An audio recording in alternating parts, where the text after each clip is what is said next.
banda wannan aikin zan je in maka ɗawainiya in ɗauko maka tike in kai ka ambassad kai maka laissez passer ran da za a tahiya in zo da takasi in ɗauko ka inda kake in raka ka in kai ka aeroport in kai ka inda zaka auna kayanka a auna wanda ake kilo 40 na banza su wuce sauran a auna da zaka biya kuɗi in hidda ma wanda zaka saka odo wanda zaka taka jirgin shi kaga nan na ci wannan hakkin abin 500 inda na gaya maka kai kenan babu da shakka suke rajaje na ce ka yadda na yadda ba sai gome kanta amma to ya za a yi na dai kudin nan mutane ku dauko laissez passer da sunan wani can daban sai ka saida ma wani saboda gurin kuɗi kaga laifi na ɗaya kenan na biyu mutanen nan suna da kilo 40 ko kilo 50 wanda yake hakkin su ne bisa biye yake wannan sai ta ekiri sur le biye bisa cikin jirgi yana rubuce kiloluwan ka suna rubuce ba wai abin da ake cikin duhu ba duk duniya cikin jirgi akwai kiloluwan ka a sama a rubuce a ka'ida abin da dora sama wannan ko ka biya shi ko kuma ka sayar da zaka da shi to shin menene an naka dauke rabin kiloluwa kilo 40 ka ce mutum kilo 20 zai dauka saura sai dai shi biya kenan har yau shi na saura kilo 20 wa'annan kilo 20 kai ne zaka ci wannan kuɗin kuma can daban shin da Allah zalunci bai yawa ba akwai zalunci gaskiya zalunci bai yawa ba ya kamata ko za a dinga tsaya a gaskiya idan za a kai ma kai daidai da daidai yadda dai ba za ka zalunci sosai ba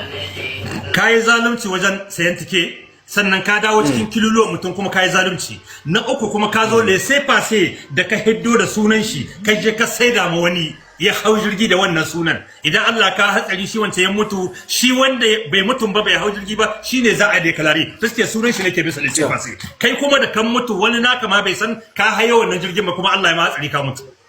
ba adalci a kamin shaida ba adalci ba ma shaida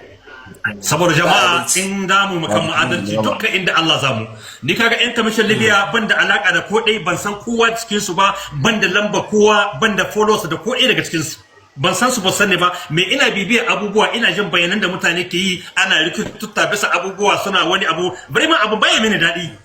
an tanke ina dan Niger mun ke dan cewa yan Niger ne ake cuta ma su ne ake ma rashin adalci yau abin da ya kamata a ce yau mu yan Niger a duka inda muke idan Allah ya baka wata dama ba tsaya za ka bai hanya kana cuta dan uwanka ba a'a dan uwanka taimaka mishi ne ya kamata ka yi da wannan damar da ka samu ha gaskiya ne wannan fi sabilillah jama'a fa inda zamu maka mu adalci da muke tunani fa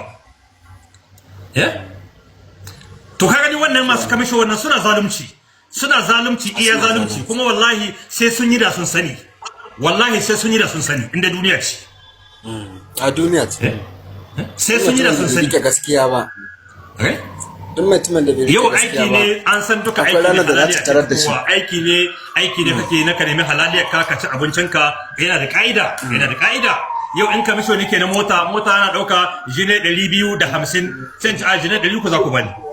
misali ko kuma abinda zamu yi da su masu motan sai mu yarjejeniya wani nawa kake dauka mutum kaza nake dauka mutum to jama'a abinda mai motan can ke dauka jika kaza ke dauka amma ni da ke nake kamisho kaza nake amsa gare ku saboda idan na hauda ka mota ka samu matsala sai ka dawo mini ni ne na san mai mota kenan in ma wani abu ne a san kuma ya za a ji aiko me yasa wani yake neman dan kamisho wa'ansu sun san